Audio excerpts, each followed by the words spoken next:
بالله من الشيطان اللعين الرجيم بسم الله الرحمن الرحيم الحمد لله رب العالمين والصلاة والسلام على نبي الكريم وعلى آله الطيبين الطاهرين المعصومين المنتجبين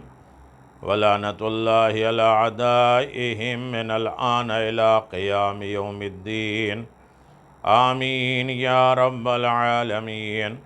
أما بعد فقد قال الله تبارك وتعالى في محكم كتابه المبين وهو أصدق الصادقين وقوله الحق. بسم الله الرحمن الرحيم إن الله وملائكته يصلون على النبي يا أيها الذين آمنوا صلوا عليه وسلموا تسليما الذين يؤذون الله ورسوله لعنهم الله في الدنيا والآخرة وأعد لهم عذابا مهينا. صلى الله على نبي الكريم وعلى آله الطيبين الطاهرين ولعنة الله على أعدائهم أجمعين. أما بعد فقد قال الله تبارك وتعالى في قرآن المجيد بسم الله الرحمن الرحيم قل هو الله أحد الله الصمد لم يلد ولم يولد ولم يكن له كفوا أحد. صدق اللہ العلی العظیم و صدق رسولہ النبی الکریم. سامعین محترم، ناظرین گرامی قدر، دین کی جڑ و شاخ، اصول دین اور فروع دین کے سلسلے میں گفتگو جاری و ساری ہے، اور توحید الہی، عدل پروردگار، پھر نبوت. بحمد اللہ یہ ہماری 46 نشست ہے. حیات پیغمبر اسلام سے پہلے کے حالات کیا تھے اور حال یعنی اس وقت کے حالات کیا تھے جب پیغمبر اسلام مبعوث برسالت ہوئے، اور پھر اس کے بعد مستقبل اسلام کیا ہے،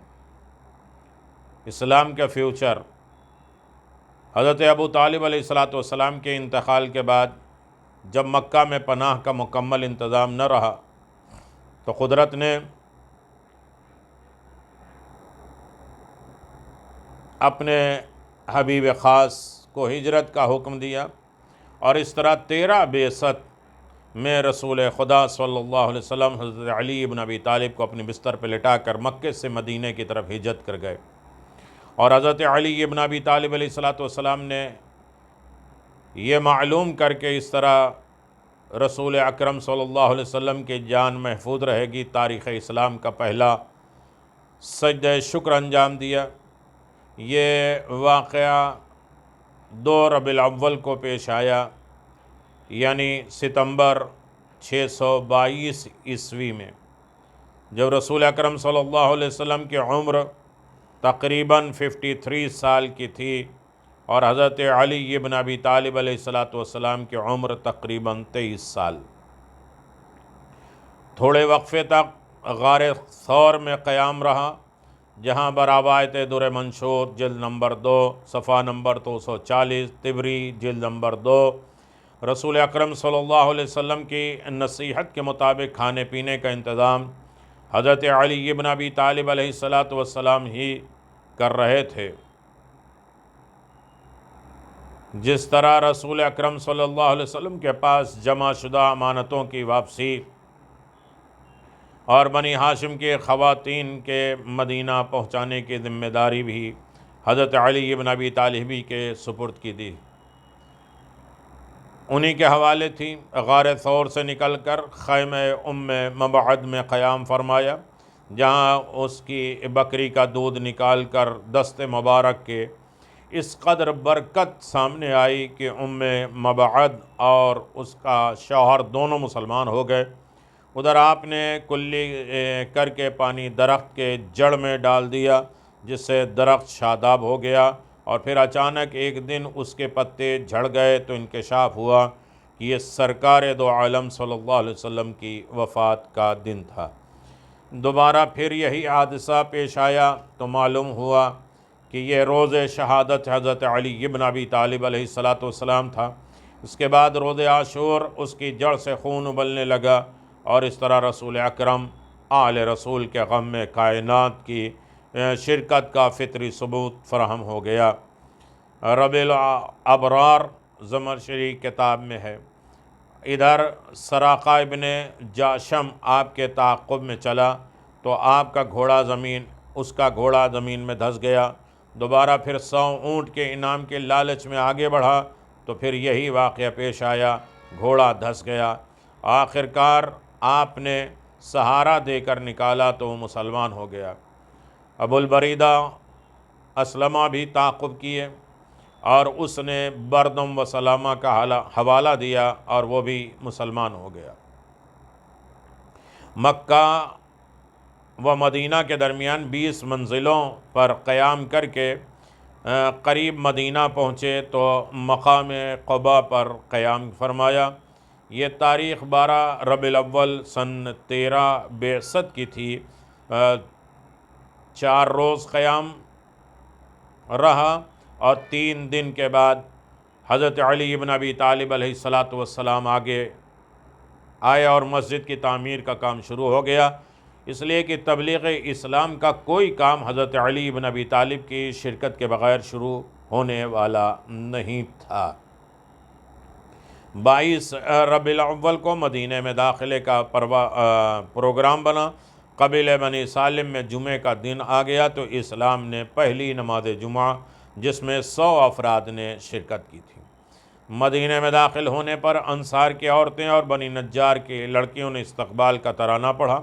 اس وقت حضور ناقہ قصوہ پر سوار تھے اور آپ کا اعلان تھا کہ جہاں یہ اونٹ بیٹھ جائے گا وہی میرا مقام اور قیام گاہ ہوگا۔ یہ امر پروردگار کی طرف سے مقرر ہو چکا ہے۔ ناقہ حضرت ابو ایوب کے دروازے پر ٹھہرا تو آپ نے وہیں قیام فرمایا اور ان کا مکان 2 منزلہ تھا۔ آپ نے نیچے کے حصے میں قیام فرمایا کہ اس طرح لوگوں کے ملاقات میں سہولت ہوگی اور کار تبلیغ بآسانی انجام پا سکے گا۔ مدینہ کا اصلی نام یثرب تھا اور اس کی بنیاد سالم ابن نوح اور یوشع بن نوح نے رکھی تھی اور یہاں یہودیوں کا کاروبار اور تجارت تھا اور اوس اور خدرج کے قبائل زراعت کا کام کرتے تھے۔ کل 27 قبائل آباد تھے۔ جغرافیائی اعتبار سے ایک طرف کوہ عیر اور دوسری طرف کوہ صلع اور شمال میں کوہ احد اور باقی مختلف پہاڑیوں۔ مدینہ میں 7 ماہ قیام کے بعد اسد ابن زرارہ کے 2 یتیم بچے سہیل اور سہیل کی زمین 10 دینار میں خرید لی تاکہ اس پر مسجد کی تعمیر کی جائے اور حضور اکرم صلی اللہ علیہ وسلم نے مسجد نبوی کا سنگ بنیاد رکھا اور اس تاریخی مسجد کی تعمیر عمل میں آئی۔ اس کے بعد حکم پروردگار سے نماز پنجگانہ کے 17 رکعتوں کا تعین ہوا اور جماعت کا سلسلہ شروع ہو گیا تو اعلان کے لیے ایک وسیلے کی ضرورت محسوس ہوئی اور حضور صلی اللہ علیہ وسلم نے دوسرے احکام کی طرح وحی پروردگار کے مطابق اذان کا حکم دیا۔ بلال پہلے مؤذن قرار پائے اور واضح رہے کہ احکام الہی میں کسی شخص کی رائے یا کسی کے خواب کی کوئی قیمت نہیں ہے۔ اذان کی تشریح کا عبداللہ ابن زید یا عمر خطاب کے خواب کی طرف منسوب کرنا ایک تاریخی افسانہ ہے اور جس کی اسلام میں کوئی حقیقت نہیں ہے۔ مسلمانوں کی عبادت کا انتظام کرنے کے بعد حضور صلی اللہ علیہ وآلہ وسلم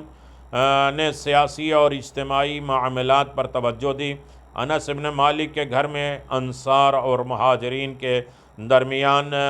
برادری کا رشتہ قائم کیا گیا۔ ابو بکر خارجہ ابن زید کے بھائی قرار پائے اور عمر عتبان ابن مالک کے اور عثمان اویس ابن ثابت کے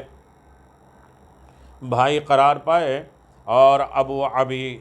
عبیدہ کو سعد ابن معاذ کا اور عمار حذیفہ کے بھائی قرار پائے۔ سلمان ابو دردا کے بھائی، مصعب ابن عمیر کی برادری ایوب سے طے ہوئی، اور ابو ذر کی برادری منذر ابن عمر سے، اور بلال کی اخوت ابو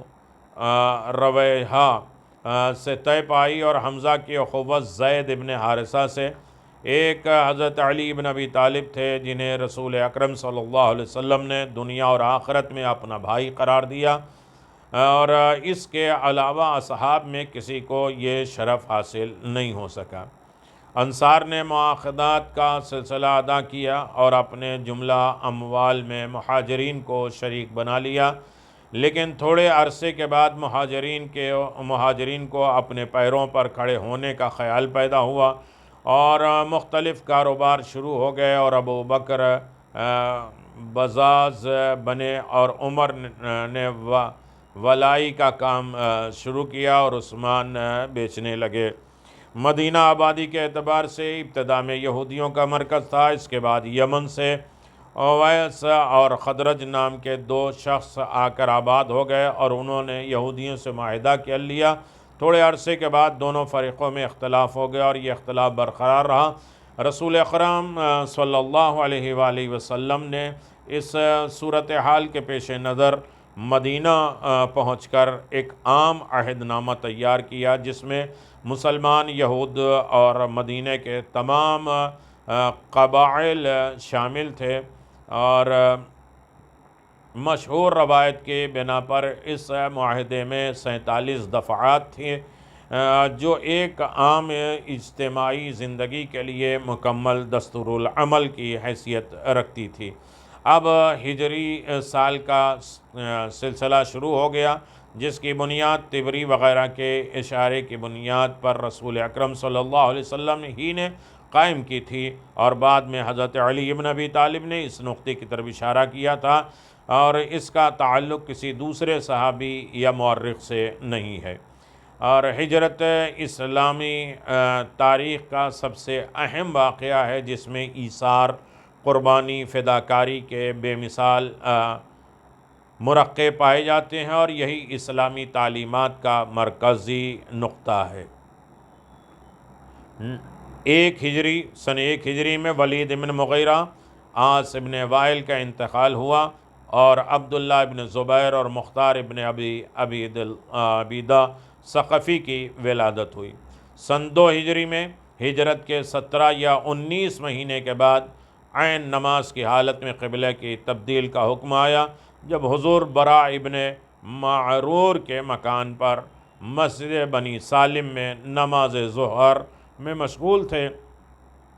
اور اس طرح اس مقام پر مسجد قبلتین کی تعمیر ہو گئی اور مسلمانوں کی یہودیوں کے طعنوں سے نجات مل گئی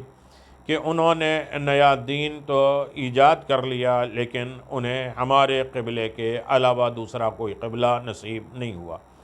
ہجرت کے تقریباً 1 ماہ کے بعد ربیع الاول میں حضر میں بعض نماز کی 2 رکعتوں پر 2 رکعتوں کا اضافہ کر دیا گیا، اور ظہر اور عصر اور عشاء کی 4 رکعتیں ہو گئیں، اور جب حضر میں باقی رہتی اور سفر میں ختم ہو جاتی۔ اس کے بعد کفار کی طرف سے مزاحمتوں کا سلسلہ شروع ہوا۔ سرکار دو عالم صلی اللہ علیہ وآلہ وسلم کو مسلح طور پر مقابلہ کرنا پڑا۔ بعض معرکوں میں آپ نے خود شرکت فرمائی، جسے غزوہ کہا جاتا ہے، اور اس کی تعداد تقریباً 26 ہے، اور بعد میں دوسرے مسلمانوں کو سردار بنا کر بھیج دیا گیا، جسے سریہ کہا جاتا ہے، اور جس کی تعداد تقریباً 36 ہے۔ بعض مورخین کے بیان کے مطابق غزوات کی تعداد 28 ہے۔ بہرحال حضور اکرم صلی اللہ علیہ وسلم کے 10 سال کے عرصے میں تمام ذمہ داریوں کے علاوہ اس معرکوں کو بھی برداشت کرنا پڑا، اور جو آپ کی عظمت کردار کی سب سے عظیم دلیل ہے۔ ابتدائی طور پر سن 2 ہجری میں دوآن یا ابوا کی مزاحمت ہوئی، اور اس کے بعد ربیع الاول میں اکرمہ ابن ابی جہل سے مدبھیڑ ہوئی، اور ربیع الثانی میں مقام بواتا تک حضور خود تشریف لے گئے، اور جمادی الاول میں عشیرہ تک جانا پڑا۔ 10 دن کے بعد کرز بن جابر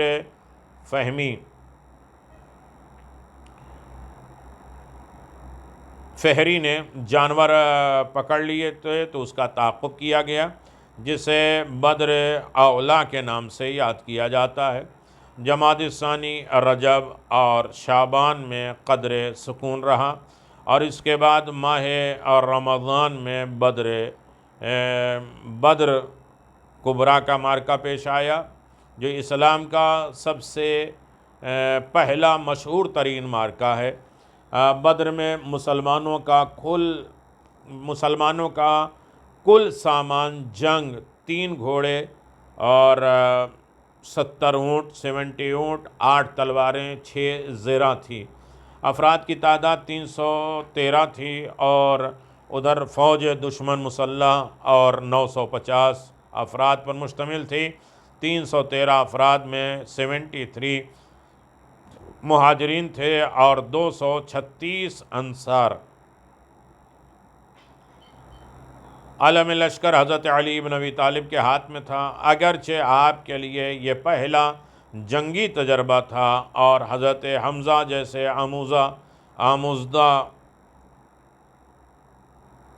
آمودہ یعنی مکمل جنگ کی جانکاری رکھتے تھے، لیکن جس کے پاس وہی صلاحیت موجود ہو وہ تجربات کا محتاج نہیں ہوتا ہے۔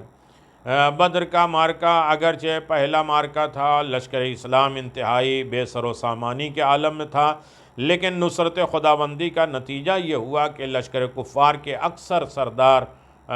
عتبہ ابن ربیعہ،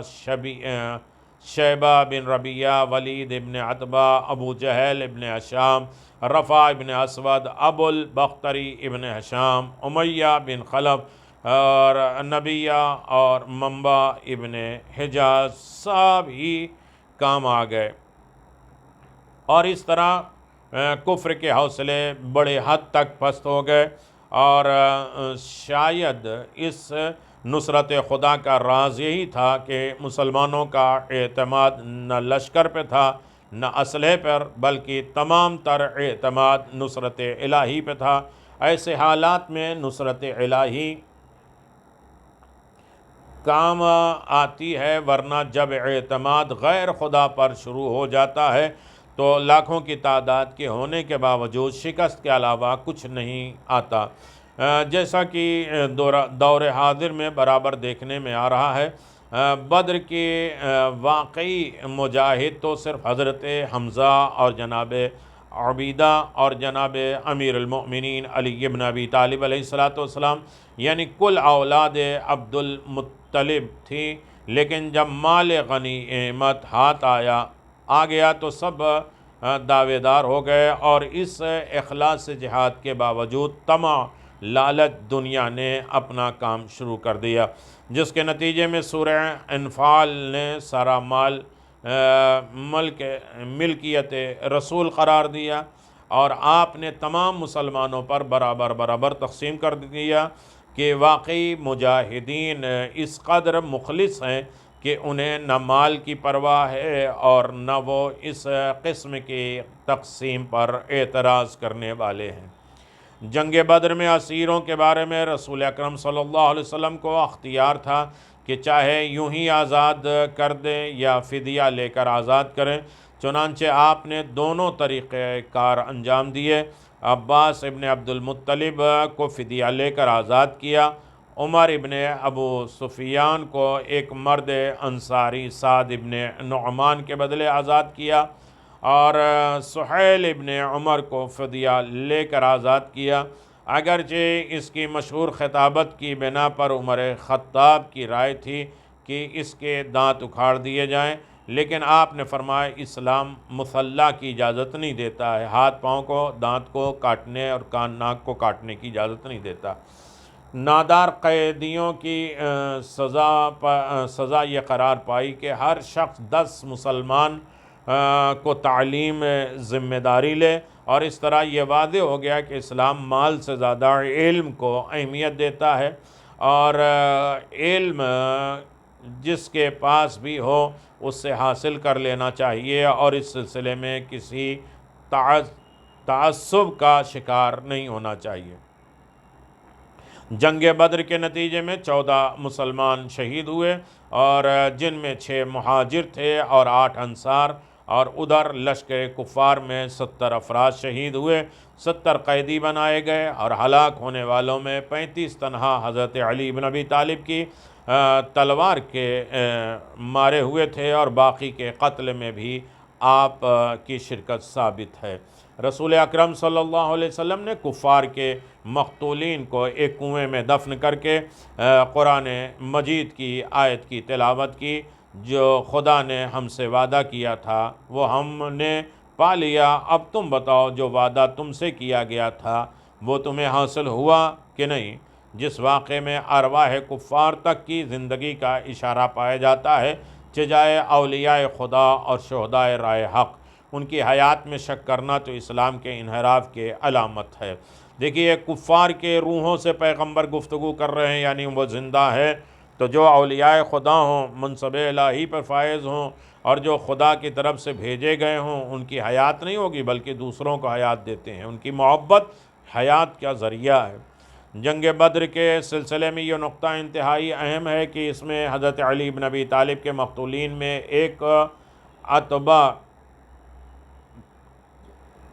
اتباع اور حضور کے تعاقب کا حکم دیا، کام آئی، ورنہ جب اعتماد غیر خدا پر شروع ہو جاتا ہے تو لاکھوں کی تعداد ہونے کے باوجود شکست کے علاوہ کچھ ہاتھ نہیں آتا، جیسا کہ دور حاضر میں برابر دیکھنے میں آتا ہے۔ بدر کے واقعی مجاہد کو تو حضرت جناب حمزہ اور عبداللہ تھے، اور آپ دیکھیں کہ اس طریقے سے جنگ بدر اسیروں اور ان کے قافلوں کی بنیاد پر، یہاں تک کہ حضرت علی بن ابی طالب کے مقتولین میں ایک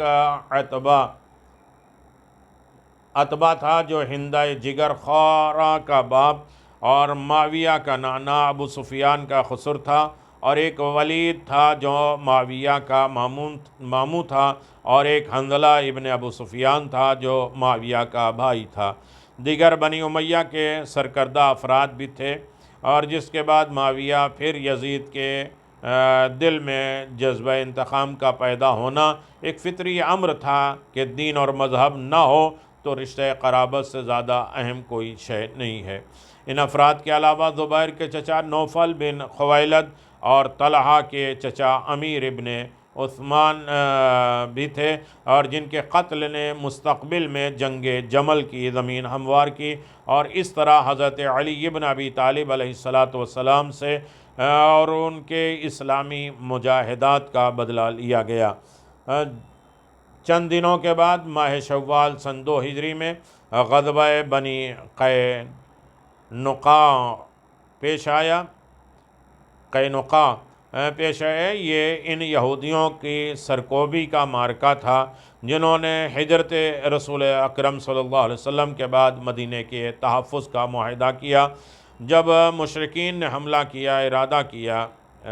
کا ارادہ کیا تو اس کے ساتھ ہو گئے، اور پھر مشرکین کی شکست کے باوجود معذرت اور معافی مانگنے کے بدلے قلعہ بند کر دیا۔ حضور اکرم صلی اللہ علیہ وسلم نے بھی قلعے کا محاصرہ کر لیا، اور اس طرح 15 روز کے بعد ذلت کے ساتھ ہتھیار ڈالنے پر مجبور ہو گئے، جو ہر عہد شکن اور غدار کا انجام ہوتا ہے۔ اس کے بعد ماہ ذی قعدہ یا ذی الحج سن 2 ہجری میں صدیقہ طاہرہ حضرت فاطمہ زہرا سلام اللہ علیہا کا عقد مولا کائنات امیر المؤمنین علی بن ابی طالب علیہ السلام سے ہوا، جس کی خواستگاری کا تقاضا اسلام کی ہر بڑی شخصیت کی طرف سے تھا، لیکن قدرت نے سب کے پیغامات رد کر کے نور کا رشتہ نور سے کرنے کا حکم دے دیا، اور تاریخ اسلام کا پہلا اور آخری عصمتی رشتہ انجام پا گیا۔ اسی سن 2 ہجری کے ذی الحج میں حضرت عثمان ابن مظعون کا انتقال ہوا، جنہیں رسول اکرم صلی اللہ علیہ وسلم نے شرف بخشا کہ پہلے ان کی لاش کا بوسہ دیا، اس کے بعد قبر کے سرانے پتھر نصب کیے، پھر برابر ان کی زیارت کو جاتے رہے، یہاں تک کہ اپنے فرزند ابراہیم کو ان کے جوار میں دفن کیا، جس سے اسلام کے 4 مسئلے حل ہوئے کہ لاش کا بوسہ دینا، قبر کا نشان بنانا، قبر کی زیارت کرنا، اور قبر کے ہمسائے میں دوسروں کو دفن کرنا، جس کے بعد مسلمان توجہ نہ دے تو بری عقل دانش بے باید گریست، یعنی اس کے بعد بھی دشمن نہ سوچے کہ قبروں کا بوسہ، قبروں کی زیارت، قبرگاہ میں جانا اور ان کے ہمسائے میں دفن کرنا یہ سنت نبوی ہے، اس پر غور کرنا چاہیے۔ 23 ذی الحجہ کو غزوہ سویق پیش آیا، جس میں ابو سفیان نے شکست بدر کے انتقام کی نظر پوری کرنے کے لیے خفیہ طور پر 200 سپاہیوں کے ساتھ مدینے پر یلغار کر کے 2 انصار کو قتل کر دیا، اور حضور نے تعقب کا حکم دیا تو اپنا ستو بھی چھوڑ کر بھاگ گیا، جس کی وجہ سے اسے غزوہ سویق کہا جاتا ہے، سویق یعنی ستو۔ تو یہ سن 2 ہجری تک کا معاملہ تھا، مدینے کے حالات، جنگ بدر اور جنگ بدر کے بیک گراؤنڈ اور اس کے حالات، اور انشاءاللہ 3 ہجری اور اس کے بعد 10 ہجری تک، اور پھر اس کے بعد شہادت جناب رسول خدا صلی اللہ علیہ وسلم، اور اس کے بعد انشاءاللہ سلسلہ امامت شروع ہو جائے گا، جو منصوص من اللہ ہے، خداوند عالم کی طرف سے تھا، اور یہی ہمارے لیے بھی حکم ہے کہ امامت مانو۔ سن 3 ہجری اور 4، 5، 7، 8 یہ ہجریوں کے واقعات آپ کی خدمت میں پیش کریں، حیات پیغمبر کو کسی حد تک مکمل کریں، اور پھر اس کے بعد امامت کا انشاءاللہ سلسلہ جاری اور ساری رہے گا۔ دعا میں یاد رکھیے، اور ان تمام چیزوں کو سنتے رہیے، دوسروں تک پہنچاتے رہیے، دین کی تبلیغ ہوتی رہے، اللہ حفظ و امان میں رکھے، صحت سلامتی کے ساتھ رکھے۔ وآخر دعوانا ان الحمدللہ رب العالمین، وصلی اللہ علی نبی الکریم وعلی آلہ الطیبین الطاہرین۔